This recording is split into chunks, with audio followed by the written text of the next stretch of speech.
Bismillahirrahmanirrahim. Innal hamdalillah nahmaduhu wa nasta'inuhu wa nastaghfiruh wa na'udzu billahi min shururi anfusina wa min sayyiati a'malina. May yahdihillahu fala mudilla lahu wa may yudlilhu fala hadiya lahu. Asyhadu an la ilaha illallah wahdahu la syarika lahu wa asyhadu anna sayyidana Muhammadan abduhu wa rasuluh. Allahumma salli ala sayyidina Muhammad wa ala alihi wa sahbihi wa barik wa sallim ajma'in. Subhanaka la ilma lana illa ma 'allamtana innaka antal alimul hakim. Qala rabbi shrah li sadri wa yassir li amri wahlul 'uqdatam min lisani yafqahu qawli. Ya ayyuhalladzina amanu taqullaha haqqa tuqatih wa la tamutunna illa wa antum muslimun. Shadaqallahul azim. Assalamualaikum warahmatullahi wabarakatuh. Baik anak-anak yang berada di madrasah, terusnya sahabat-sahabat yang berada di alam maya, ya, yang masih menyaksikan ataupun yang mana menyaksikan siaran secara langsung kuliah online kita pada malam ini. Jadi harap boleh share banyak-banyak agar ramai lagi akan dapat manfaatnya daripada kuliah yang kita jalankan pada malam ini. Baik, malam ini kuliah kita sambung setelah malam tadi kita berhenti rehat, ya, kita berhenti rehat sebab Ustaz kurang sihat, ya, dan alhamdulillah Allah Taala berikan kesempatan untuk bersama-sama dengan anda semua pada malam ini untuk kita meneruskan kuliah kita, yang mana hari itu kita terhenti pada bab berkenaan dengan khubzi, iaitu roti baginda Nabi sallallahu alaihi wasallam, ya, kerana sebelum itu kita juga masuk pada bab berkenaan dengan cara baginda Nabi sallallahu alaihi wasallam makan, dan juga cara Nabi sallallahu alaihi wasallam duduk ketika makan itu, dan juga yang terakhirnya sebelum kita berhenti rehat hari itu iaitu berkenaan dengan ciri-ciri roti dan juga roti yang dimakan oleh baginda Nabi sallallahu alaihi wasallam beserta dengan ahli keluarga baginda. Baik. Malam ni kita sambung pengajian kita pada bab yang ke-26 pada buku kamu itu, bab yang ke-26, iaitu babun ma jaa fi sifati idami Rasulullah sallallahu alaihi wasallam, iaitu bab pada mengetengahkan berkenaan dengan lauk pauk, ya, lauk baginda Nabi sallallahu alaihi wasallam. Ini untuk kita faham ini daripada Nabi sallallahu alaihi wasallam itu pada zaman Nabi memang ada makan yang lauk pauk. Bukan kita memikirkan Nabi itu hanya makan roti sahaja semata-mata. Tapi Nabi, ya, macam kita juga, ya, Nabi sallallahu alaihi wasallam makan, minum, ini sifat-sifat yang harus bagi Nabi sallallahu alaihi wasallam dan juga merupakan fitrah sebagai seorang manusia, iaitu makan dan juga minum. Baik.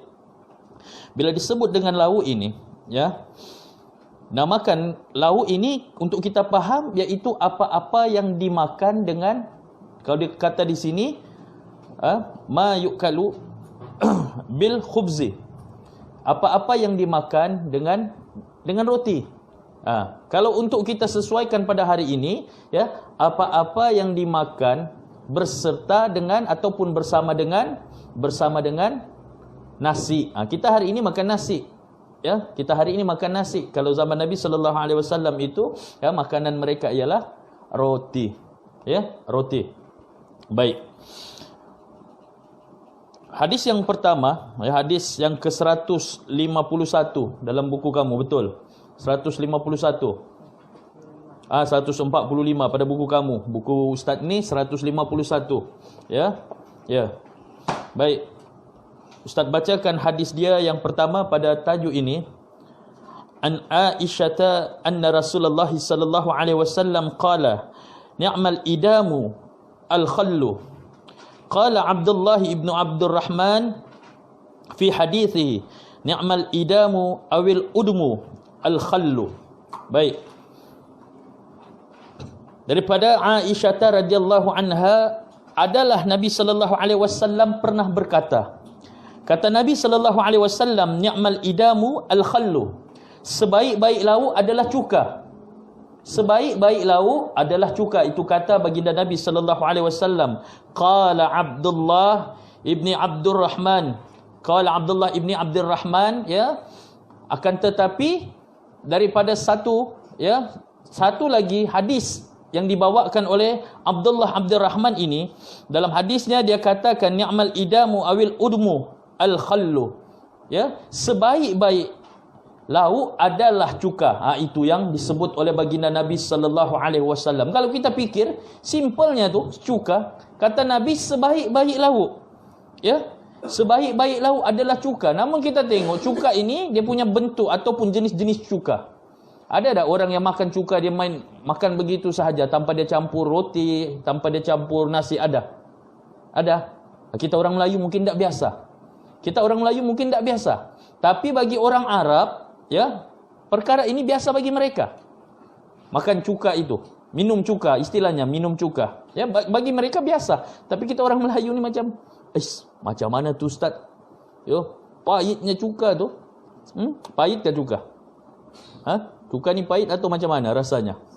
Masam. Masam. Cuka masam, pahit pula. Cuka masam. Ya. Dan dia ada cuka yang diperbuat daripada zaitun. Buah zaitun yang diproses, ya. Di tempat kita mungkin tak adalah buah zaitun tu.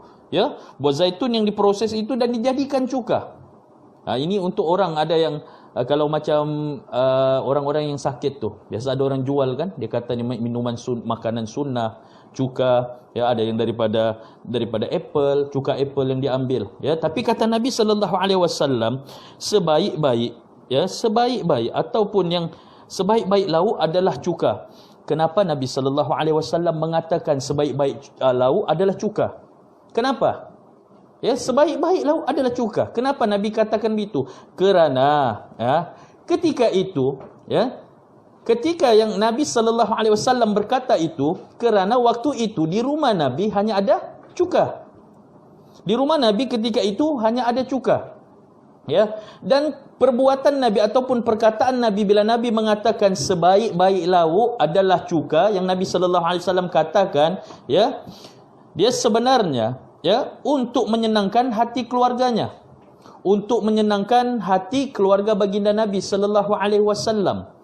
Ya, sebab tu kita, ya, kalau kita ni anak-anak, ya, kalau kita ni lah, maksudnya kalau kita nampak bagaimana Nabi sallallahu alaihi wasallam, Nabi tidak mengeluh dengan keadaan hidupnya. Kalau cuba kita, sebagai contoh di madrasah lah, penat-penat kita ataupun kita letih, ya, lapar, waktu kita belajar pagi tu, hafal Quran pagi tu, tengah hari mau makan, tanya Abang Mazlan, "Bang, apa lauk hari ini tengah hari?" Ya. Abang Mazlan sebut, "Hari ini ada telur saja, telur rebus." Ya. Macam mana waktu tu kita punya penerimaan bila disebut telur rebus? Macam mana? Aduh, telur rebus bang, kemarin petang telur rebus, tadi sarapan pagi telur rebus, ni tengah hari telur rebus bang. Oi, bahaya kita ni bang, kalau telur rebus saja. Ya. Tapi tengok Nabi sallallahu alaihi wasallam, Nabi tak mengeluh. Nabi dia kata begitu, sebaik-baik lauk adalah cuka, sebenarnya untuk menyenangkan hati keluarganya. Kalau kita ni kan, kita kalau ustaz ada isteri, kamu ada orang tua kamu, ada ibu ataupun ada kakak kamu, kalau balik ke rumah, bila lapar macam mana sekalipun, ini untuk kita juga, lapar macam mana sekalipun, bila kita makan, ya, makanan tu tidak kena dengan tekak kita, kita diam. Ataupun bila ibu bapa kita masak, ibu kita masak, ya, dia tidak seberapa kena dengan tekak kita. Ya, tidak kena dengan tekak kita. Tapi seharusnya waktu itu kita puji, jangan kita keji. Apa ni? Masa apa ni aku sudah penat-penat begini? Apalagi kalau isteri ni, ya, dia penat bekerja dari pagi sampai petang, balik rumah mengurus anak, ya, mengurus suami, habis tu mau masak lagi, ya. Tiba-tiba kalau waktu dia masak tu, isteri kadang dia masak ni, kadang ada dia terlupa letak. Waktu ketika kita makan itu, bila rasa tak sedap, simpan perasaan tu, simpan. Jangan keluarkan perkataan tu. Kau masak apa ni? Ya, aku sudah penat begini, tak ada. Kurangkah di dapur tu garam? Kurangkah kicap? Diam-diam. Ya, sebab dia sudah penat dari pagi sampai petang, penat. Ya, dengan dia bawa dia punya mood penat itu, stresnya itu di tempat kerja. Tiba-tiba bila balik rumah, Dia balik rumah, dia masak, orang tidak hargai, lagi dia sakit. Sepatutnya kita diam. Macam mana pun kita puji. Oi, lain daripada yang lain, tahu kau masak petang ni?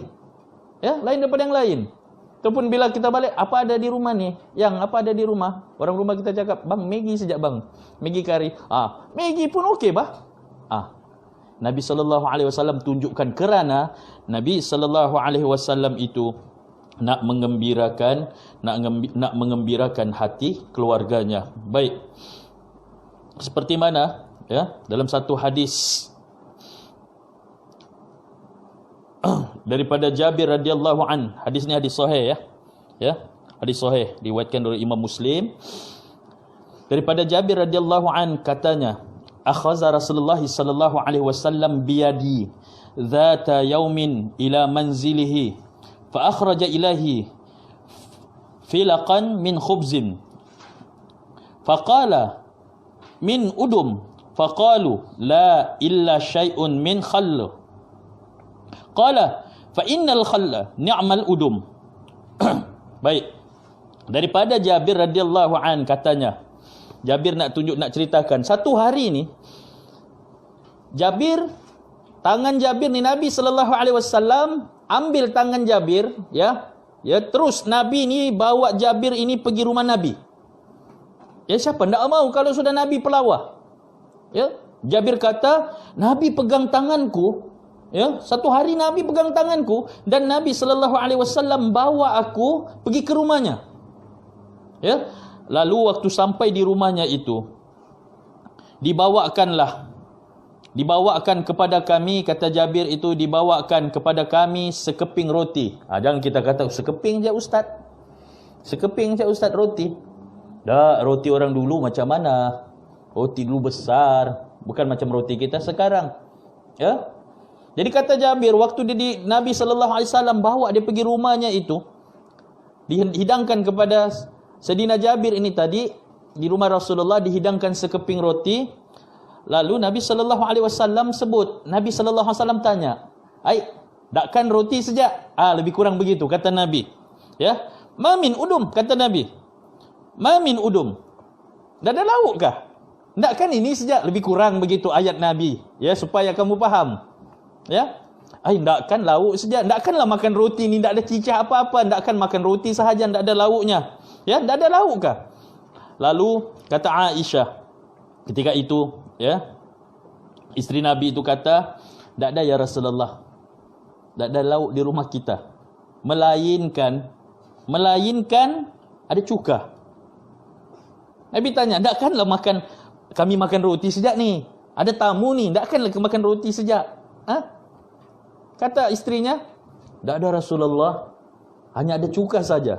Terus apa kata Nabi sallallahu alaihi wasallam? Ya, fa innal khalla ni'mal udum. Tak apalah, cukalah. Cuka itulah yang paling bagus sekarang ini bagi kita. Kata Nabi sallallahu alaihi wasallam, gembira istrinya. Macam kita jugalah kan, kalau ustaz bawa kamu pergi rumah ustaz, ya, bawa kamu pergi rumah ustaz, ya, ustaz suruh orang rumah ustaz hidangkan, ya, sediakan makanan, orang rumah ustaz sediakan sahaja, nasi. Ustaz cakap, nasi saja kah? Dah ada lauk? Seorang rumah ustaz cakap, dah ada bang. Kicap saja. Kicap pun kicap lah. Lebih kurang situasinya begitu. Kicap pun kicap lah. Situasinya lebih kurang begitu. Senang hati. Daripada kita mengomel, dah ada lauk kah? Dah ada bang. Kicap saja. Kau buat apa di rumah? Bukan kau kerja, aku ni yang setengah mati bekerja ni. Kalau perkataan begini keluar menyakitkan hati, akhirnya ya, orang yang duduk di rumah tu dia sudah penat-penat. Siapa kata ni suri rumah ni tak penat? Siapa kata suri rumah tak penat? Suri rumah lah paling penat. Ya, suri rumah lah yang paling penat. Mamak kita tu penat tu. Ya, kita tengok dia macam happy saja kan? Allah Ta'ala bagi dia kekuatan. Orang perempuan ni, Allah Ta'ala bagi dia kekuatan. Orang perempuan ni lebih kuat daripada lelaki. Orang perempuan lebih kuat daripada lelaki, jiwanya, ya, spiritualnya. Dia punya dalaman kuat. Dia punya fizikal tu kita nampak begitu sahaja, tapi sebenarnya kuat. Cuba tengok kita adik-beradik 8 orang. Mamak kita melahirkan 8 orang. Setiap kali melahirkan tu berapa ribu urat putus tu. Tapi masih steady mamak kita. Masih kuat buat kerja. Tu. Kuatnya orang perempuan. Cuma emosinya, kadang-kadang emosi orang perempuan ni, kadang-kadang dia celaru. Fahamlah sebab apa dia celaru orang perempuan. Ya, ada masa-masa tertentu setiap bulan tu dia akan rasa celaru. Tapi bila kita dapat situasi begini, kan? Kalaupun tak apalah, kicap pun kicap lah, tak ada masalah betul. Okey juga. Kan? Macam yang Nabi SAW tunjukkan kepada kita. Kata Nabi, tak ada masalah. Cukalah. Ya, itulah yang terbaik untuk kita. Bukakan tingkap lan, bukakan tingkap biar dia keluar. Ya. Baik, kita sambung terus. Ya. Jadi faham tak apa yang Nabi SAW maksudkan tadi itu? Faham tak apa yang Nabi SAW maksudkan tadi? Sebaik-baik lauk adalah cuka. Faham tak?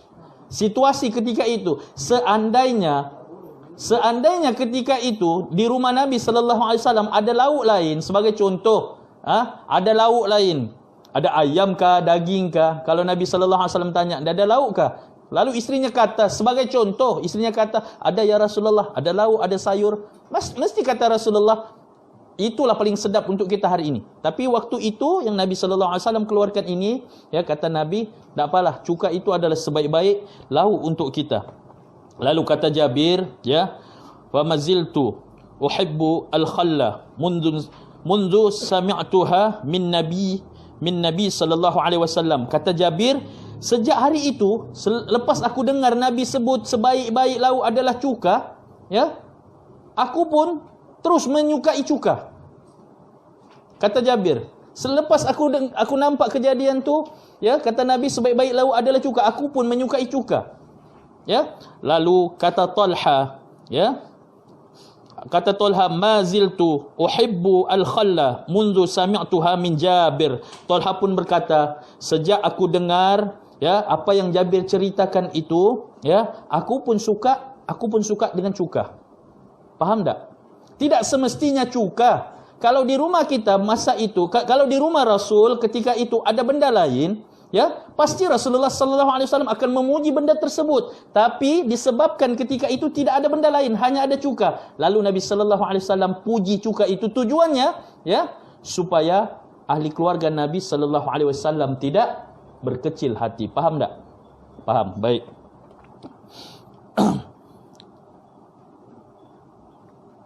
Dan disebutkan di sini, ya, disebutkan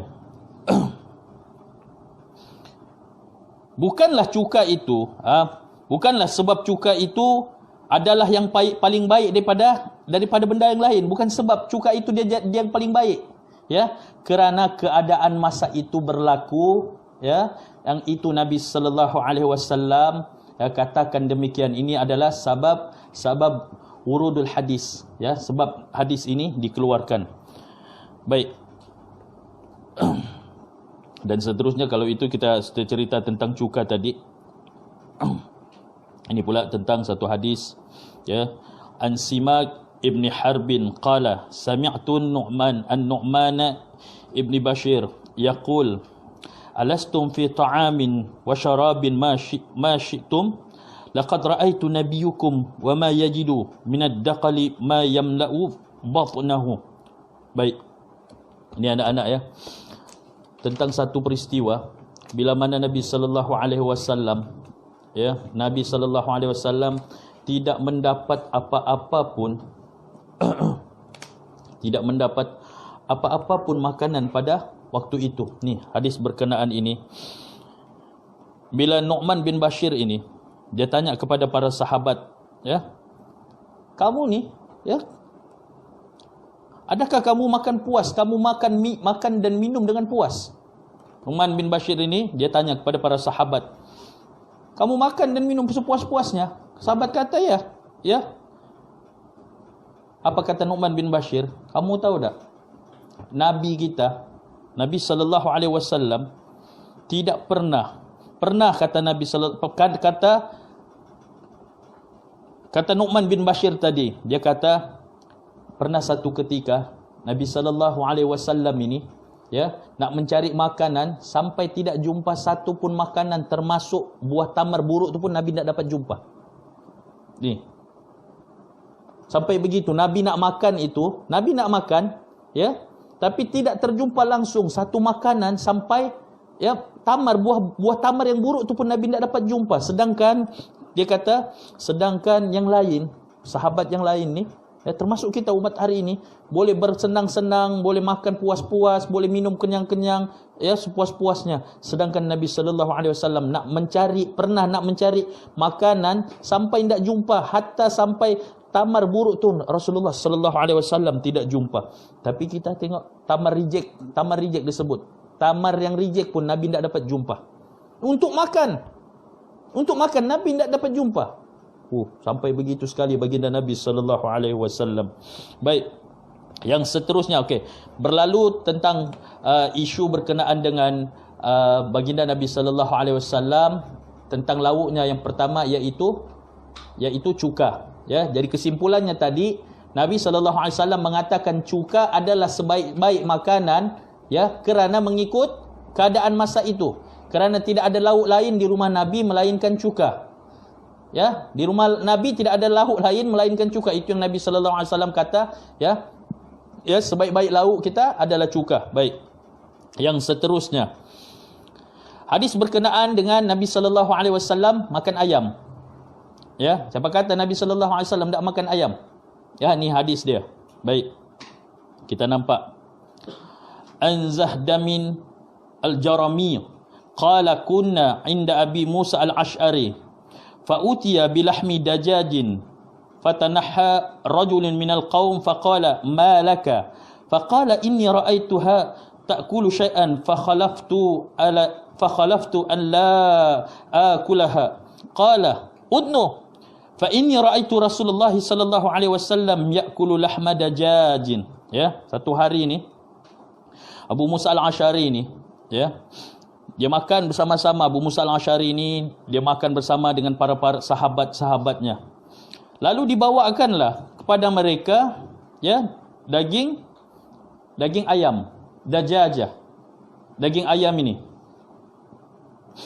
Lalu ketika dibawakan daging ayam itu, ada seorang lelaki, dia tidak suka makan daging ayam itu, dia mengelak. Bila dibawakan kepada dia, ya, dia mengelak. Lalu bila ditanya oleh Abu Musa al-Ash'ari kepada lelaki tadi, kenapa kau nak makan ayam? Ya, ni dihidangkan ayam ni, kenapa kau nak makan? Lalu apa kata lelaki itu? Sungguhnya aku nampak ayam ni tadi, ya, aku nampak ayam ni dia makan benda yang tak betul. Dia makan kotoran. Lelaki ni sebut, aku nampak ayam ni tadi makan kotoran, jadi aku tak mau makan. Ya, kata lelaki itu. Lalu mendatangkan kemarahan kepada Abu Musa. Kata Abu Musa, udnu, sini kau. Lebih kurang. Udnu, sini kau. Ya, kenapa kau nak makan ayam? Aku nampak Nabi SAW makan ayam. Yang kau nak makan ayam, kenapa? Lebih kurang ayatnya, supaya kita faham. Ya, tapi tidak lari daripada konteks hadis tu. Ya, satu hari lebih kurang begitulah maksud dia. Ya, berlaku bila seorang lelaki dihidangkan ayam, daging ayam, dia tidak mau. Lalu dia buruk-burukkan makanan ayam itu. Bila ditanya, dia memburuk-burukkan lauk itu. Bila Abu Musa al-Ash'ari tanya, kenapa aku nak makan ayam ni? Kata lelaki itu, apa aku mau makan ayam ni? Tadi aku nampak ayam ni, ya, dia makan kotoran. Dia makan itu, dia makan ini. Tiba-tiba ini pula yang kita makan. Dia sudah makan kekotoran, kita pula makan. Terus Abu Musa kata, sini kau, apa pula kau sembarangan cakap? Ni Nabi SAW tu makan ayam. Ya, jadi Abu Musa al-Ash'ari ini dikata kepada lelaki tersebut. Dan lelaki ini kata, ya, ataupun setengah pendapat mengatakan, inni ra'aituha ta'kulu natana. Lelaki tadi ni yang tidak mau makan ayam ni, dia kata dia nampak ayam ni makan kekotoran lah. Ya, macam ustaz lah secara peribadi, ya. Ustaz secara peribadi, ustaz tak makan kaki ayam. Dari dulu sampai sekarang ada orang dia suka makan kaki ayam. Ya, bagilah belanja dia kaki ayam, sampai bakso kaki ayam sampai RM10 pun dia sanggup makan. Ustaz tak boleh. Tak tahu kenapa. Mungkin disebabkan ini. Ya. Bukan ustaz tak makan ayam, tapi ustaz hanya tak makan kaki ayam. Kalau lelaki tadi ni semua ayam tu dia tak makan. Sebab ustaz kadang-kadang ustaz tengok ayam ni dia jalan di mana. Ya, dulu selalu kecil-kecil kan, kita kecil-kecil main pergi kejar-kejar ayam, tengok ayam ni dia main di mana ni, ya, Dia main, dia berjalan-jalan, kita tengok dia berjalan di bawah kolong. Dan ayam, biasalah ayam. Dia nampak apa-apa pun, terus dia patuk, dia makan ayam. Ustaz tengok, alamak, dia punya kaki tu masuk ke tempat situ, masuk ke sini, masuk ke dalam parit. Tiba-tiba orang buat sup. Ustaz tak makan, bagi ustaz tak makan. Orang mau makan tak ada masalah. Ya, orang mau makan tak ada masalah. Tapi bagi ustaz tak lah, kalau ustaz tak. Ya, dan lelaki tadi itu. Dan perbuatan lelaki itu sebenarnya tidak disenangi, ya. Tidak disenangi oleh Abu Musa Al-Asy'ari. Ya, jangan menghina makanan. Kalaupun kita tidak suka kepada makanan tersebut, ya, jangan dihina. Lebih baik kita diam. Ya. Ada setengah orang dia nak makan, sebagai contoh, ada setengah orang dia nak makan bila dihidangkan, bagi dia, apa aku mau makan benda-benda begini ni. Ya, terutama orang yang datang satu tempat, ya. Datang satu tempat, orang dihidangkan makanan tradisional masyarakat tersebut. Ya. Tiba-tiba dihidangkan makanan tu tak masuk di tekaknya. Bila kita tak boleh makan, diam-diam. Diam-diam. Ya, jangan kita komplain, gelik bah bilangnya, lebih kurang. Gelik aku makan benda ni. Macam ustaz yang ustaz cerita pengalaman ustaz.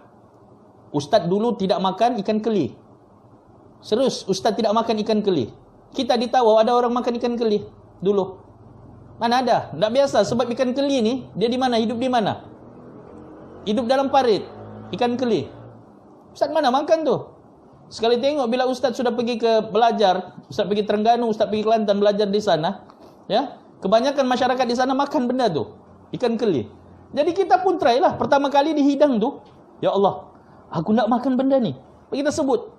Orang tanya, kenapa nak makan? Ya. Tak pun bagi tahu benda ni sebab di tempat saya tak ada. Sebab tempat ni terlepas cakap, dia ustaz ingat lagi terlepas cakap ustaz. Ya, ustaz terlepas cakap, benda ni hidup di parit. Hidup di dalam parit. Ya. Sepatutnya tak perlu cakap begitu pun. Kalau orang tanya kenapa kau tak makan, kita tak biasa makan benda tu, sama ada kita diam ataupun kita cakap je, saya kenyang. Ya, atau kalau mau ambil hati makan sedikit saja. Ya. Jadi bila ustaz balik, habis belajar sudah, ikan keli sampai sekarang ustaz makan. Orang lain tak makan, orang terkejut. Kau pula boleh makan ikan keli, tak apalah. Benda tu sudah kita biasa. Tapi kalau kita tak biasa, ya, yang daripada hadis tadi, kejadian daripada yang tadi itu, ya, kalaulah kita tidak biasa, kita diam-diam. Tak cukup kita cakap, ya, cukup kita cakap, saya tidak biasa makan benda ni kerana tempat saya tidak ada. Kerana tengok ya, Nabi sallallahu alaihi wasallam pun larang kita berbuat demikian, ya. Jangan cerca makanan dan tolaklah dengan cara baik. Jangan cerca makanan, tolaklah dengan cara baik. Kita tidak suka makanan, tolak. Tak apa. Ya, saya sudah kenyang ataupun nanti saya belum bersedia makan benda ni. Ya. Jangan, apa ni? Dihidangkan, apa ni? Lain-lain saya ni. Macam mana rasanya ni? Ya, kamu tak pening ke makan benda? Tak boleh cakap begitu. Ya, seolah-olah kita rasa tidak bersyukur pula. Allah Ta'ala jadikan kita dengan hidup dengan benda-benda keadaan kita yang sedemikian. Ya, tengok bagaimana Nabi sallallahu alaihi wasallam. Pernah Nabi sallallahu alaihi wasallam dibawakan kepada Nabi ini, ya, biawak pasir. Dibawakan kepada Nabi biawak pasir. Tahu, biawak pasir, orang Arab panggil dhab itu. Ya, dibawakan kepada Nabi sallallahu alaihi wasallam biawak pasir. Tapi Nabi tolak, ya, Nabi tolak. Dan Nabi tolak bagus-bagus kerana Nabi sallallahu alaihi wasallam kata, ya, di tempat saya ini bukan kebiasaan makan benda ini, dop. Pengalaman makan dop ini ustaz cerita, ya. Ustaz pergi umrah 2 tahun atau 3 tahun lepas. Ustaz pergi umrah, ya, sana. Satu malam kawan ustaz bawa. Ustaz, jom. Malam ni makan malam. Oh, kita pun makan malam di Mekah, Syekh. Makan malam di Mekah. Ingat senang enggak makan malam di Mekah? Ya. Makan malam tu jadi ustaz pergilah, bila makan tu, ya, sedap kita makan. Makanan tu sedap. Tengah makan, kawan ni orang Mekah, orang Arab. Dia orang Melayu, tapi memang di sanalah, maksudnya dia Melayu Mekah. Ya, keturunan Melayu. Memang ramai orang Melayu di Mekah tu. Ya. Dia bawa ustaz makan sekali. Bila tengah makan itu sedap. Daging yang ustaz makan tu sedap. Ya, dia masak dengan kari pedas makan bila tengah makan tu, ya. Habis tu kawan tu tegur. Oh, dia cakap, sedap. Sedap Ustaz makan. Laju Ustaz makan. Sedap tak Ustaz? Ustaz pun sebut, sedap daging ni, saya tak pernah rasa. Ni daging apa ni? Daging unta kah? Ustaz tanya, daging unta kah? Terus tak. Dia cakap, tak. Itu bukan unta Ustaz, itu dob. Itu daging biawak pasir Ustaz. Subhanallah, Ustaz pernah makan biawak pasir. Terus tekak ini terus Ustaz makan biawak pasir. Rasa sedap biawak pasir ni. Tapi bila dia sudah bagi tahu itu biawak pasir, Ustaz terbayang muka binatang tu. Terbayang Ustaz, dia punya lidah keluar. Allahu Akbar. Terus Ustaz berhenti. Ustaz cakap, hantar saya balik hotel. Bila balik hotel Ustaz demam. Sebab benda tu kita tak biasa. Ya, tapi sedap. Serius, sedap. Dob itu. Dan Nabi SAW tunjukkan kepada kita, Nabi SAW tolak tidak makan dob dengan alasan di tempat baginda Nabi SAW, di perkampungan Nabi SAW, dob itu bukan menjadi kebiasaannya orang-orang di situ makan dob. Jadi Nabi SAW tolak. Ya, pengalaman Ustaz pergi Turki. Istanbul. Ya. Dihidang makanan orang Istanbul, kita boleh makan lagi. Ya, makan kita, makanan orang Turki ni, tapi tetap mencari nasi. Sebab lidah kita ni, orang Melayu ni memang nasi. Orang di bahagian Nusantara ni, Malaysia, Indonesia, Singapura, Brunei apa semua ni tetap mencari nasi. Orang Turki dia makan nasi sikit. Ya, dia sikit lah, dia terkejutlah tengok orang Malaysia ni ya cari nasi. Ya, dihidangkan kepada kami ada satu makanan Turki, Ustaz lupa apa namanya. Banyak tolak. Tapi tolak dengan cara yang tidak bagus lah. Apa ni, kami tak mau sudah makan ni. Tak bagus pula tu. Ya, tengoklah macam orang yang kalau kita pergi satu tempat lah, di mana-mana kah. Tapi kalau di Tawau ni semua kita makan. Orang Bajau boleh makan makanan orang Bugis. Orang Bugis semua makanan dia boleh makan. Ya, itu hebatnya kita ni. Orang kita di Tawau ni. Makanan orang Bajau, putu, apa lagi? Kan? Sinanglak lagi. Apa lagi? Nah, kilau semua tu. Kalau dimakan ramai-ramai sedap, makan semua. Ya. Makanan orang Bugis, siapa yang tolak makanan orang Bugis? Sedap pula. Gitu. Tak ada kita tolak. Tapi kalau kita menolak makanan suatu yang tidak pernah kita makan, ya, tolaklah cara baik-baik. Tolak cara baik-baik. Minta maaf, ya, saya tidak biasa makan benda ni, ya. Dan kita yang mengajak orang makan jangan paksa. Kau try lah dulu. Baru kau tahu macam mana. Jangan paksa begitu. Jangan paksa. Ya. Benda yang dia tak pernah makan, tiba-tiba kita paksa dia makan. Jangan. Diam-diam sialah. Okey, tak apa-apalah. Tapi rugi kau tak makan benda ni. Cukuplah, jangan. Makan kau, jangan. Ataupun orang sudah mau habis, kita tambahkan lagi. Tambah. Ada setengah orang tu dia menjaga hati. Ya. Yang dimasak tu tak sedap, tapi menjaga hati. Kita pun tambah. Padahal dia ni, ya Allah, kenapa kau tambah tak sedap? Dalam hatinya lah. Ya. Begitu Nabi SAW yang Nabi SAW tunjukkan kepada kita. Dan perbuatan lelaki tadi itu, dia bukan setakat mencerca. Lelaki tadi dia bukan setakat mencerca.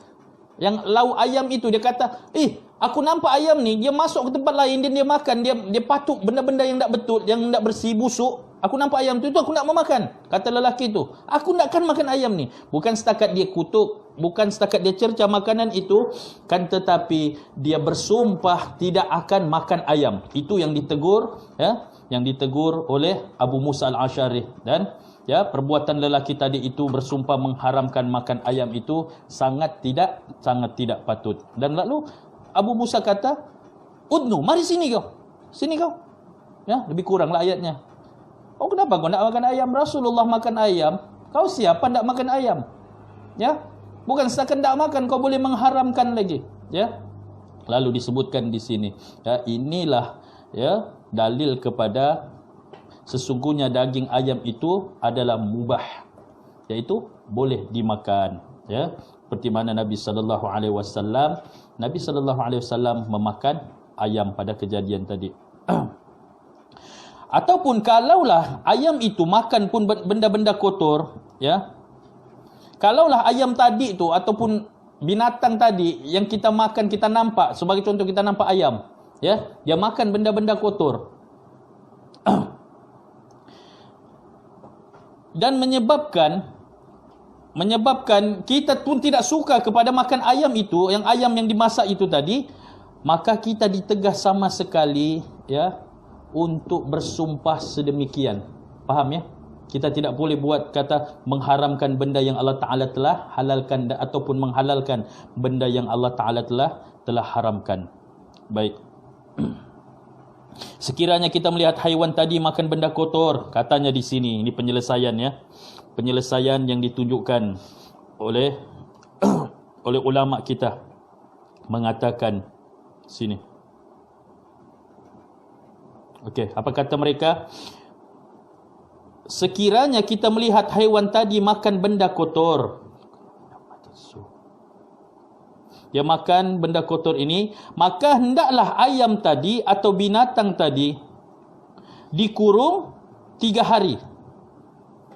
Kalau kita nampak ayam makan benda kotor atau kambing makan benda kotor sedangkan kita nak makan dia, ya, kata ulama di sini, maka hendaklah ia dikurung selama 3 hari dan diberi makan makanan yang baik sehingga pulih dagingnya. Selepas itu sembelih terus.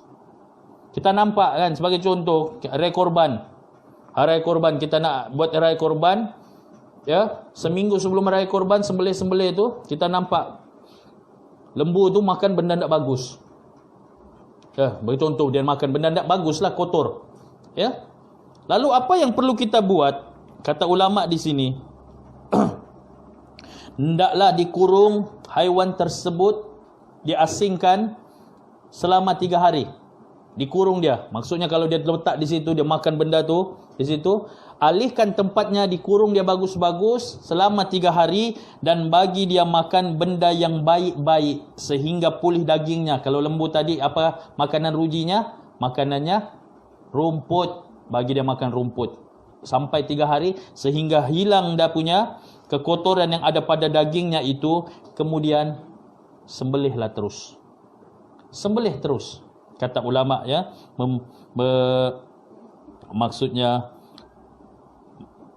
memberikan kita petunjuk ataupun memberikan kita panduan untuk kita sama-sama kita cari dia punya solusi sekiranya kita berdepan dengan masalah tersebut. Baik. Seterusnya itu berkenaan dengan ayam ataupun yalah Nabi SAW makan ayam. Pertama tadi Nabi SAW makan cuka, kemudian Nabi SAW makan ayam. Yang seterusnya ini ya, ini hadis dhaif pula ya, hadis dhaif pula, tapi diceritakan di sini bahawa ada hadisnya di sini. Hadis yang 155, an Ibrahim ibni Umar ibni Safina an abihi an jaddihi qala akaltu ma'a Rasulillah sallallahu alaihi wasallam lahma hubara. Ya, Ibrahim bin Umar bin Safina, dia ini khadam kepada Nabi sallallahu alaihi wasallam. Kenapa dipanggil Safina? Dia dipanggil Safina sebab dia ini kuat. Dia kalau setakat angkat barang, ya, dia ni khadam Nabi. Orang berkhidmat dengan Nabi. Kalau setakat dia angkat barang, sendirinya boleh angkat. Ya, Safina ini kenapa dipanggil Safina? Gelaran Safina itu, Safina ialah kapal. Orang ni besar. Jadi kalau dia angkat barang penuh di badannya itu dipanggil kapal. Jadi dia kata, ya.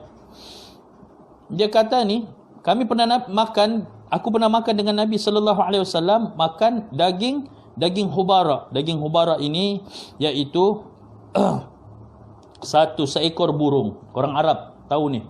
Orang Arab tahu, kita mungkin di Malaysia di tempat kita ni tidak ada burung ini. Iaitu burung yang dikenali ya, yang mana warnanya seperti warna pasir. Burung hubara tadi ini. Ya, warnanya seperti warna pasir dan tengkuknya panjang. Tengkuknya panjang. Ya. Kemudian paruhnya juga panjang. Paruhnya panjang. Kata yang ni tadi, yang Safina tadi. Dia kata, kami pernah makan dengan Nabi sallallahu alaihi wasallam daging hubara. Tanya daging hubara, apa dia daging hubara? Ya, satu ekor burung yang mana burung ini warnanya seperti warna pasir. Warna pasir warna apa? Kuning-kuningan, warna putih, lebih kurang begitu, ya. Dan tengkuknya, leher burung ini panjang dan paruhnya juga panjang, mulutnya juga panjang, dan hukum asalnya makan hubara ini adalah halal ya, kerana tak ada bukti yang ia diharamkan oleh baginda Nabi sallallahu alaihi wasallam. Akan tetapi kata ulama, hadis daripada Ibrahim bin Umar bin Safina ini ya, ulama mengatakan hadis ini hadis dhaif. Ya, ini sekadar pengetahuan kita sahaja. Baik, yang seterusnya berkenaan dengan ni buah zaitun kalau tidak silap. Ya. Hadis yang ke-157. An Abi Asid qala Rasulullah sallallahu alaihi wasallam kulu zaita waddahinu bihi fa innahu min syajaratin mubarakatin. Kata Nabi sallallahu alaihi wasallam, hadis ini dikeluarkan daripada Abi Asid, katanya Nabi sallallahu alaihi wasallam bersabda, makanlah buah zaitun dan oleskanlah ia, maksudnya pada badan dan juga pada rambut-rambut kita, kerana sesungguhnya buah zaitun itu di antara pokok yang mendapat berkat, paling berkat di atas muka bumi ini, kata Nabi sallallahu alaihi wasallam. Ya, sama ada buah zaitun ini kita ambil, ya, kulu zaita, kata Nabi sallallahu alaihi wasallam, makanlah buah zaitun, ya, sama ada ia diminum langsung begitu ataupun dicica, ya, ittakhazuhu idaman yukalu ma'al khubzi, makan roti cicah buah zaitun. Apa-apa cara pun tak ada masalah, sama ada makan minum terus buah zaitun tu, dia punya makan, ataupun dia punya minyak boleh diambil, ataupun makan dengan makan dengan roti. Waddahinu bihi, iaitu kata Nabi sallallahu alaihi wasallam, waddahinu bihi yang dimaksudkan itu, kata Nabi, iddahinu bihi sya'ra wal,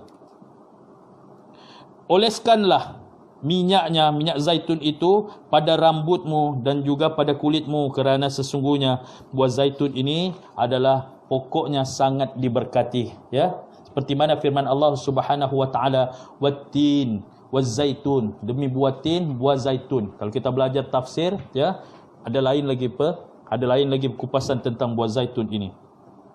Baik.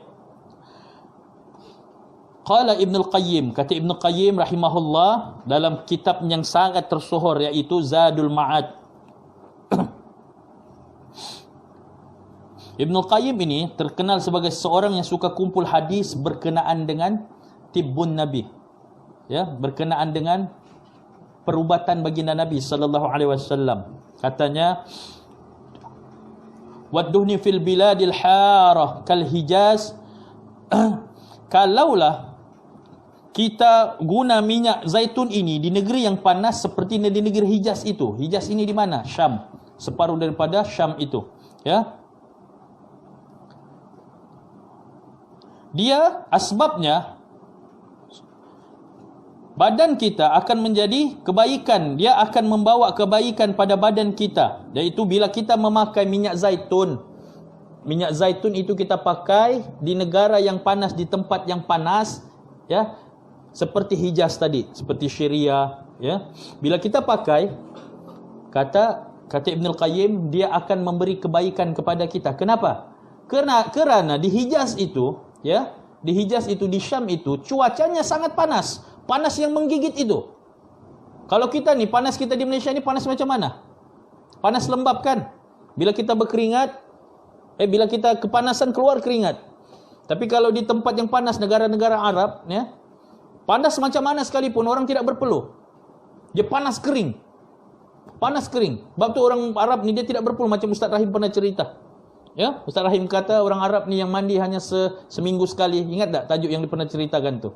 Ya, mandi pada hari Jumaat. Ya. Kalau sejuk betul. Ni kalau panas betul. Ya.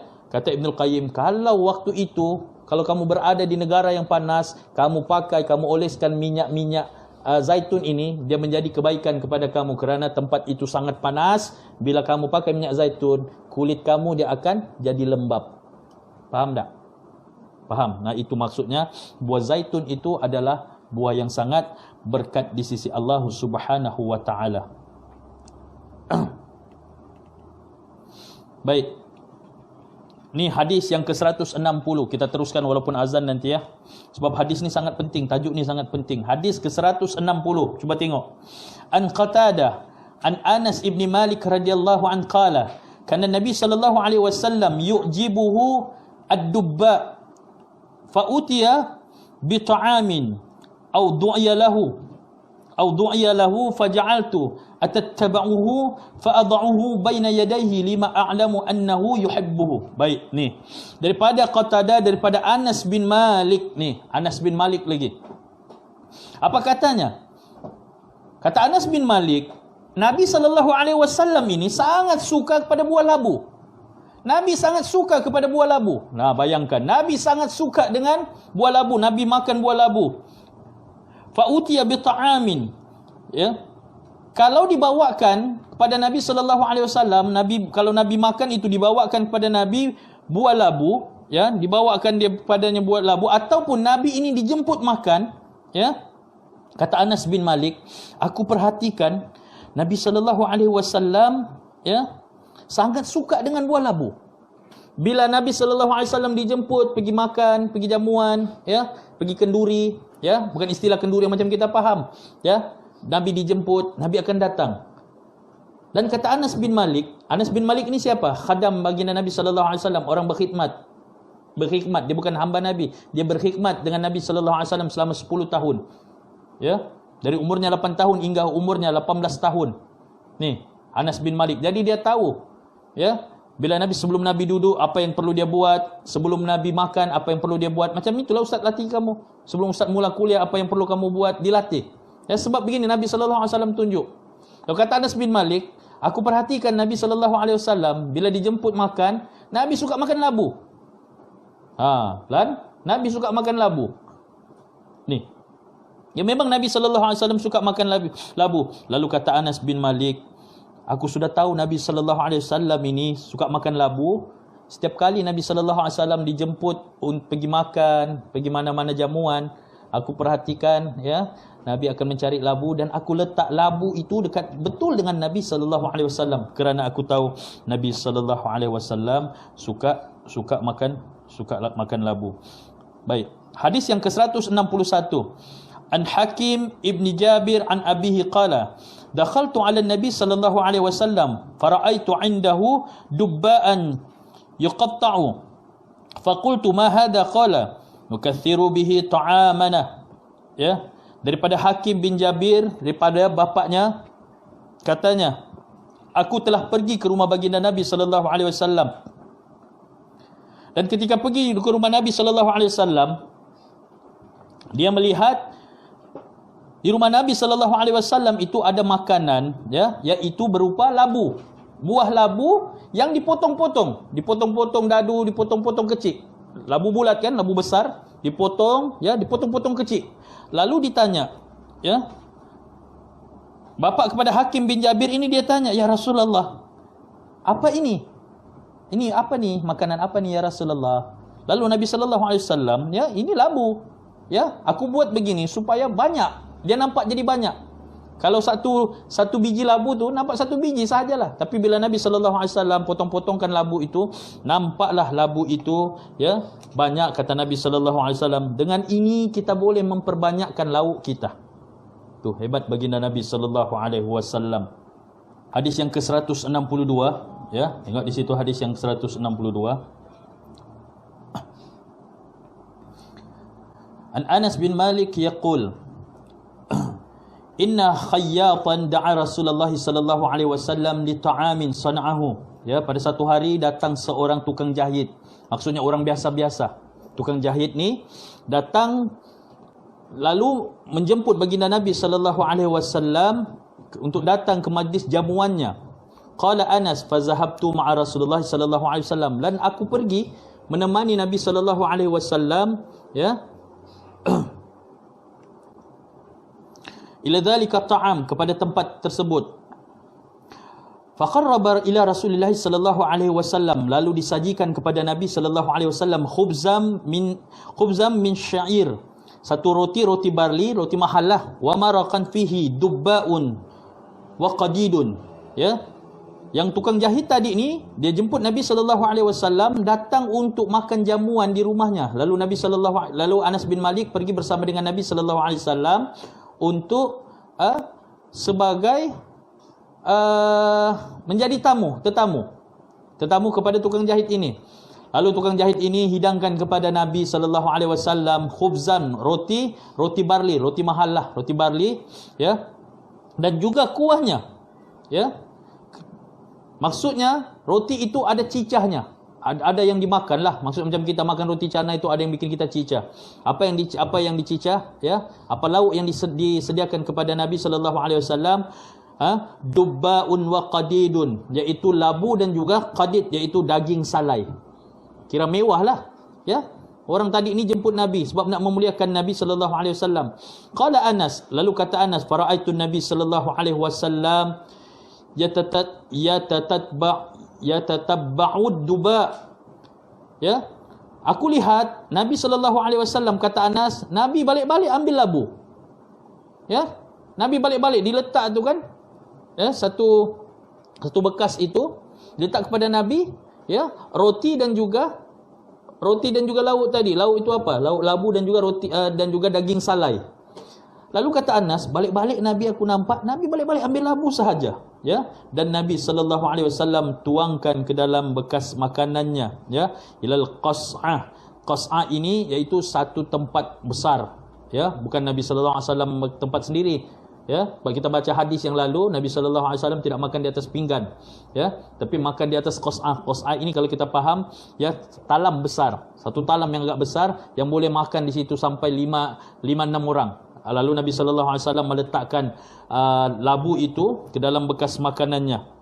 Lalu kata Anas bin Malik, sejak hari itu uhibbud dubba'a min yauma izin. Sejak hari itu aku ini suka makan labu sebab dia nampak Nabi sallallahu alaihi wasallam makan labu, lalu Anas bin Malik pun suka makan labu sejak hari itu.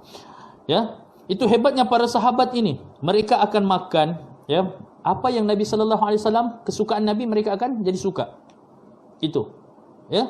Nabi makan labu, sahabat suka makan labu. Nabi makan apa tadi yang pertama? Cuka. Sahabat suka makan cuka sebab kecintaan mereka kepada Nabi sallallahu alaihi wasallam. Dan hadis yang seterusnya, hadis yang ke-163. Cek buku kamu hadis yang ke-163. An Hisham bin Urwah an abihi an Aisyah radhiyallahu an qala kana Nabi sallallahu alaihi wasallam yuhibbul halwa wal asal. Ya, daripada Hisham bin Urwah, daripada bapaknya, daripada Aisyah radhiyallahu anha, adalah katanya bahawa sesungguhnya baginda Nabi sallallahu alaihi wasallam, ya, Nabi menyukai halwa. Ya, halwa ini maksudnya kuih-kuih yang manis. Nabi suka manisan. Wal asal dan juga madu, dan disebutkan di sini, ya, kata Ibnul Qayyim, ya, Nabi sallallahu alaihi wasallam, ya, kelihatan makan kuih yang manis bersama dengan madu. Sudahlah manis, Nabi makan lagi dengan madu. Itu yang disebutkan oleh Sayyidatina Aisyah. Baik, yang seterusnya anna Ummu Salamah akhbarathu annahu qarrabat ila Rasulillah sallallahu alaihi wasallam jamban mashwiyan fa'akala minhu thumma qama ila salati wa ma tawadda'a. Ni satu hari Ummu Salamah ini siapa? Isteri baginda Nabi sallallahu alaihi wasallam, ya, menyajikan kepada Nabi sallallahu alaihi wasallam, ya, jamban mashwiyan.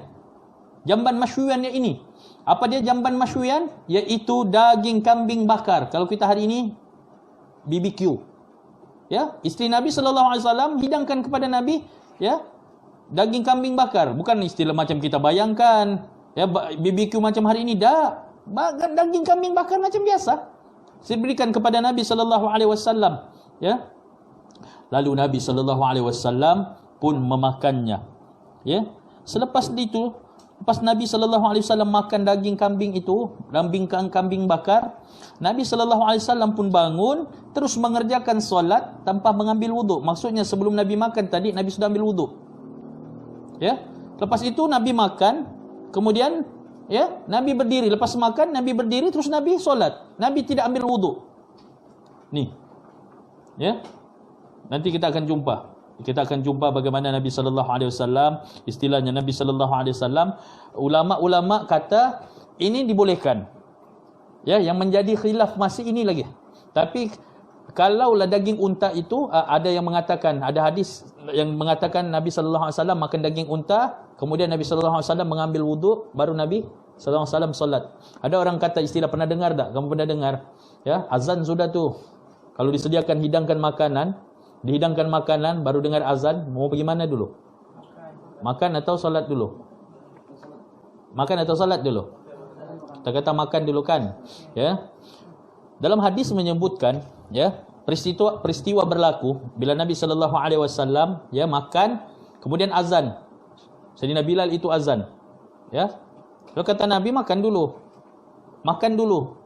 Nanti baru sembahyang. Peristiwa itu berlaku waktu ketika Nabi sallallahu alaihi wasallam dan para sahabat nak buka puasa. Nak buka puasa. Bila kita nak berbuka puasa, dihidangkan makanan, dengar azan, makan dulu. Makan dulu. Tapi kalau sembahyang zuhur, azan, makanan, sembahyang zuhur, sembahyanglah dulu. Dah ada kepentingannya. Tapi kalau untuk buka puasa, silakan. Faham tak Nabil? Faham? Jadi kalau dengar azan, antara dengar azan dengan makan, mana dulu? Antara dengar azan, solat atau makan dulu? Solat dulu. Kecuali yang tadi itu dalam peristiwa, dalam keadaan tadi Nabi sallallahu alaihi wasallam makan itu sebab waktu itu berbuka puasa. Ya, baik. Seterusnya hadis yang ke-166, tak ada masalah. Kita boleh teruskan. Anil Mughirah bin Syu'bah qala diftu ma'a Rasulillah sallallahu alaihi wasallam zata lailatin fa utiya bi jambin mashwiyin ثم أخذ الشفرة فجعل يحز فحز لي بها منه قال فجاء بلال يؤذنه بالصلاة فألقى الشفرة فقال ما له تربت يده قال وكان شاربه قد وفى فقال له أقصه لك على السواك أو قصه على سواك. Baik, daripada Mughirah bin Syu'bah, satu hari satu malam, katanya Mughirah bin Syu'bah ni pergi bertamu bersama Nabi sallallahu alaihi wasallam pada satu malam ke rumah seseorang, ya, dan mereka disajikan daging bakar. Tuan rumah itu panggil Nabi dan para sahabatnya, iaitu Al-Mughirah bin Syu'bah. Dia pun pergi bersama dengan Nabi. Lalu tuan rumah hidangkan kepada mereka, iaitu pada Nabi, daging bakar, iaitu mashwi. Orang Arab panggil mashwi. Daging bakar dia hidangkan kepada Nabi. Kemudian Nabi sallallahu alaihi wasallam ini, ya, mengambil pisau, ya, lalu Nabi sallallahu alaihi wasallam memotong daging itu, ya. Nabi sallallahu alaihi wasallam ambil pisau, memotong daging itu, kemudian Nabi letakkan daging itu menjadi bahagiannya untuk dia makan. Sebelum Nabi makan daging yang dia potong tadi, dia potong lagi, dia bagikan kepada sahabat-sahabatnya, ya. Lalu ketika Nabi sallallahu alaihi wasallam, ya, Nabi sedang makan ini, ya. Lalu kemudian faja'a Bilal. Kemudian Sayyidina Bilal pun datang dan memberitahu yu'zinuhu bis salati. Kemudian dia beritahu, dia datang kepada Nabi, ya Rasulullah, ya, sudah masuk waktu, katanya. Sudah masuk waktu, dia beritahu kepada Nabi sallallahu alaihi wasallam, ya. Kemudian apa kata Nabi? Ketika Nabi sallallahu alaihi wasallam sedang makan itu, sedang memotong daging untuk makan itu dengan menggunakan pisau, datang Sayyidina Bilal, ya Rasulullah, ya, solat. Dia beritahu begitu pada Nabi. Lalu apa kata Nabi sallallahu alaihi wasallam? Ma lahu tarabat yadahu. Apa kata Nabi? Apalah Bilal ni? Apalah Bilal ni? Lebih kuranglah. Ya, apalah Bilal? Apalah dia ni? Maka untunglah kedua tangannya. Maksudnya Nabi sallallahu alaihi wasallam puji Sayyidina Bilal yang mengingatkan dia tentang solat, ya. Kemudian Al-Mughirah bin Syu'bah ini dia ni panjang dia punya misai. Mughirah bin Syu'bah ni panjang misainya. Lalu Nabi sallallahu alaihi wasallam tegur dia. Kata Nabi sallallahu alaihi wasallam, aqussuhu laka ala siwak. Ya, mari aku potong misaimu yang panjangnya macam kayu sugi tu. Dan sempat Nabi sallallahu alaihi wasallam bergurau.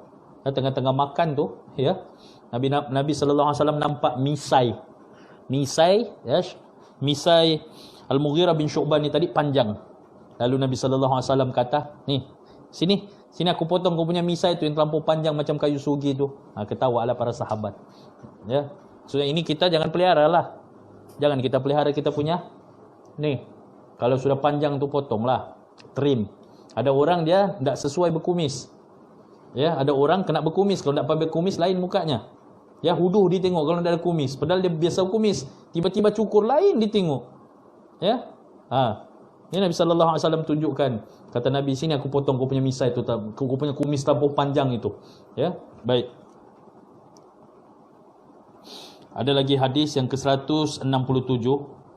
An Abi Hurairah qala utiya an-nabi sallallahu alaihi wasallam bilahmin farfi'a ilaihi dhirra wa kanat tu'jibuhu fanahasa minha. Ya. Nabi sallallahu alaihi wasallam dihidangkan daging kambing, ya, bahagian depan daging kambing, bahagian depan. Ya. Ini memang sedap. Bahagian depan daging kambing itu dihidangkan kepada Nabi sallallahu alaihi wasallam. Wa kanat tu'jibuhu. Memang Nabi sallallahu alaihi wasallam menyukainya. Fanahasa minha. Ya.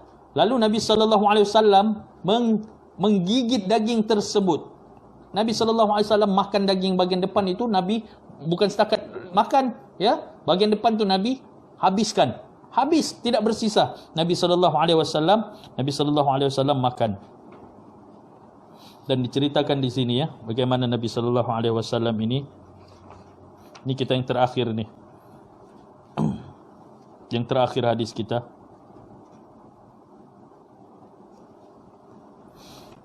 Mana ada satu hadis?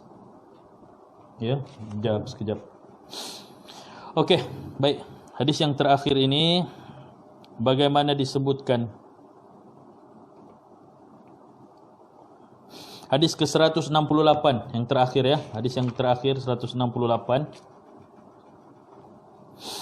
An Abi Mas'ud radhiyallahu an qala kana Nabi sallallahu alaihi wasallam yu'jibuhu adh-dhirra'u qala wa summa fi adh-dhira'i wa kana yara anna al-yahuda sammuhu, ya. Daripada Ibnu Mas'ud radhiyallahu an, katanya Nabi sallallahu alaihi wasallam sangat menyukai daging kambing, ya, bahagian kambing yang bahagian depannya. Ya. Nabi sallallahu alaihi wasallam suka itu. Bahagian atas ni, bahagian depan, bahagian atas kambing itu yang Nabi sallallahu alaihi wasallam suka. Kalau Nabi makan itu pasti Nabi akan jilat. Pasti akan Nabi habiskan. Ya. Akan tetapi daging yang Nabi sallallahu alaihi wasallam makan itu sebenarnya telah pun diracuni oleh seorang wanita Yahudi. Baik, ini kisah dia. Bagaimana Nabi sallallahu alaihi wasallam, ya, diceritakan kepada kita terlalu banyak dalil ataupun kisah-kisah. Waja'at dalailu kathiratun tadullu ala anna al-yahuda humul ladina wada'u lahu as-summa. Bagaimana diceritakan kepada kita, ya, kisah-kisah bagaimana Nabi sallallahu alaihi wasallam pernah diracun oleh orang Yahudi, ya. Nabi sallallahu alaihi wasallam ini datang kepada Nabi sallallahu alaihi wasallam, datang kepadanya seorang wanita Yahudi bernama Zainab bin Haris. Tulis, wanita Yahudi ini bernama Zainab bin Haris, ya. Dia ni yang memasak, menawarkan dirinya untuk masak kepada Nabi sallallahu alaihi wasallam, ya. Sebab kenapa dia tak menawarkan dirinya? Sebab dia nak balas dendam. Zainab bin Haris ini tadi dia dihantar oleh orang-orang Yahudi, pembesar-pembesar Yahudi yang tidak puas hati sebab kalah dalam perang Khaybar. Perang Khaybar berlaku pada tahun ke-7 Hijrah. Perang Khaybar berlaku dan waktu itulah Nabi sallallahu alaihi wasallam ini diracun. Ya. Ditanya kepada para sahabat, ada orang Yahudi menyamar masuk ke tempat Nabi sallallahu alaihi wasallam, tempat Rasulullah sallallahu alaihi wasallam dan juga para sahabat duduk pada perang Khaybar itu. Ada orang Yahudi menyamar, kami mau masak. Tengok Nabi sallallahu alaihi wasallam kesian lapar, ya. Ya, mau masak istimewa untuk Nabi. Dalam perang Khaybar laparlah, perang. Lalu ditanya, ya, orang itu tanya, Nabi ini kalau bahagian kambing tu Nabi suka makan bahagian mana? Lalu diberitahu kepada mereka, ya, Nabi kalau makan kambing, Nabi suka makan az-zira'ah, iaitu bahagian depan kambing ini, bahagian depannya. Ya, lalu sembelih kambing dan dibuatlah kambing itu, ya, dimasak kambing itu, dan Zainab bin Haris ini dia letak racun di bahagian situ. Banyak racun yang dia letakkan, Tujuannya, ya, wa an tudi'alahu fihi as-summa yuriduna qatluhu. Dia letak racun itu terlampau banyak di kawasan yang Nabi sallallahu alaihi wasallam suka itu. Di bahagian mana? Az-zira'. Iaitu bahagian depan kambing. Ya. Tukang masak tadi Zainab bin Haris, dia letak banyak-banyak. Dia letak banyak-banyak racun itu dengan tujuan baginda Nabi sallallahu alaihi wasallam ini mati. Supaya Nabi mati, ya. Peristiwa tersebut berlaku ketika perang Khaybar, iaitu pada tahun ke-7 Hijrah. Ya, Nabi sallallahu alaihi wasallam wafat bila? Tahun ke-11 Hijrah. Maknanya 5 tahun. 5 tahun peristiwa ini, ya. Lalu ketika Nabi sallallahu alaihi wasallam okey, disebutkan ini. Falamma nahasa minha, ketika Nabi sallallahu alaihi wasallam menggigit zira' tadi, menggigit bahagian depan kambing tadi yang dimasak itu, ketika Nabi sallallahu alaihi wasallam menggigitnya, ya, maka bercakaplah az-zira' fa akhbartuhu bi anna fiha summan. Daging kambing yang bahagian depan tadi yang diberikan kepada Nabi sallallahu alaihi wasallam yang letak racun itu, waktu Nabi sallallahu alaihi wasallam nak makan, Nabi gigit, daging itu bercakap, "Wahai Rasulullah," kata daging tadi, "Wahai Rasulullah, ada racun di kawasan ini." Lalu Nabi sallallahu alaihi wasallam, ya, Nabi sallallahu alaihi wasallam Nabi sallallahu alaihi wasallam memuntahkannya, makana fi famuhu. Ya, lepas Nabi mau makan itu, Nabi nak makan, ya. Lalu daging itu berkata, "Wahai Rasulullah, di sini ada racun." Terus Nabi buang, Nabi muntahkan, ya. Kemudian Zainab bin Haris tadi kemudian datang kepada Nabi sallallahu alaihi wasallam dalam keadaan dia sudah memeluk Islam, ya. Dan dia minta maaf kepada Nabi sallallahu alaihi wasallam dan dia jelaskan kenapa dia buat begitu. Kerana sesungguhnya, apa dia kata, ini kata-kata dia. In kunta malikan istihrana minka. Dia kata, "Ya Muhammad, in kunta malikan, in kunta mulkan istihrana minka." Kalaulah kau ni raja, ya, kami ni rehat. Kalau kau raja, wahai Muhammad, kalau kau raja, kami rehat. Maksudnya kau akan mati. Sebab makan itu, disebabkan kau makan itu, kalaulah kau ni raja ni orang biasa, macam biasa saja, ya, kami akan mati sebab kau sudah rehat. Kami tak payah susah-susah sudah membalas dendam. Fahamkah dah maksudnya? Ya. Tapi apa dia kata? Wa in kuntan nabiyan fallahu sihamuk. Ya, kalaulah engkau ini nabi, sesungguhnya memang engkau diselamatkan oleh Allah. Lalu anak-anak, ketika Nabi sallallahu alaihi wasallam makan itu, Nabi sempat membuangnya, racun tadi, daging tadi Nabi sempat buang, ya. Tapi ada seorang sahabat yang ikut makan dengan Nabi sallallahu alaihi wasallam, namanya Bishr bin Al-Barra. Bishr bin Al-Barra ni dia makan daging itu minal lahmi famata, lalu dia mati. Mati kena racun. Ya. Lalu anak-anak, keluarga Bishr bin Barra tadi ini, dia minta pertanggungjawaban kepada tukang masak tadi, Zainab bin Haris itu, ya, supaya dia dihukum mati. Dihukum mati, minta kepada dia pertanggungjawaban. Dalam Sahih Bukhari disebutkan. Nah, satu hadis yang terakhir, nah ini yang paling akhir sudah ni. Ya. Disebutkan an Aisyah radhiyallahu anha annaha qalat kana an-nabi sallallahu alaihi wasallam yaqul fi maradihi alladhi mata fihi, ya. Nabi sallallahu alaihi wasallam ini sakit, kata Aisyah, Nabi sallallahu alaihi wasallam sakit yang membawa kepada kewafatannya. Disebabkan apa Nabi sakit? Sebab kena racun tadi. Ya. Perang Khaybar berlaku pada tahun 7 Hijrah. Nabi wafat pada tahun ke-11. 5 tahun bezanya, selepas Nabi diracun baru Nabi wafat. Ya. Kata Nabi sallallahu alaihi wasallam, "Ya Aisyah, ma azalu ajidu alamat ta'amil ladzi akaltu bi Khaybar fahaza awanu wajadtu inqita'a abhari min dhalika summi. Kata Nabi sallallahu alaihi wasallam, wahai Aisyah, masih aku terasa kesan racun yang pernah aku makan di Khaybar itu, dan sekarang ini racun ini bertindak. Nabi beritahu kepada Aisyah, Allahumma salli ala Muhammad. Nabi kesakitan itu, Nabi beritahu kepada Aisyah, wahai Aisyah, masih aku rasa racun itu yang aku pernah makan di Khaybar tu aku rasa. Dan sekarang ni kata Nabi, racun ni sekarang dia bekerja. Dia bertindak, yang mana sekarang ini ia akan memutus urat-uratku, akan memutuskan urat-urat tengkukku kerana kesan daripada racun itu. Lalu Nabi SAW sakit disebabkan Nabi kena racun oleh seorang wanita Yahudi tadi. 5 tahun Nabi menanggung. Ya. Kenapa Nabi SAW kena lebih kurang begini? Kenapa Nabi SAW, Allah Ta'ala, ya, Allah boleh sahaja selamatkan Nabi SAW. Boleh sahaja, ya, bila Nabi SAW makan racun itu, Allah Ta'ala hilangkan racun itu daripada dalam badan Nabi, boleh sahaja. Tapi Allah takdirkan Nabi wafat dalam keadaan sedemikian agar Nabi kita ini turut dapat merasa bagaimana dahsyatnya sakaratul maut. Kalau Allah Ta'ala nak hilangkan kesakitan akibat daripada racun itu daripada badan Nabi, Allah Ta'ala maha berkuasa. Boleh. Tapi Allah Ta'ala takdirkan, ya, Nabi wafat dalam keadaan sakit supaya Nabi dapat merasa bagaimana dahsyatnya sakaratul maut itu. Ya.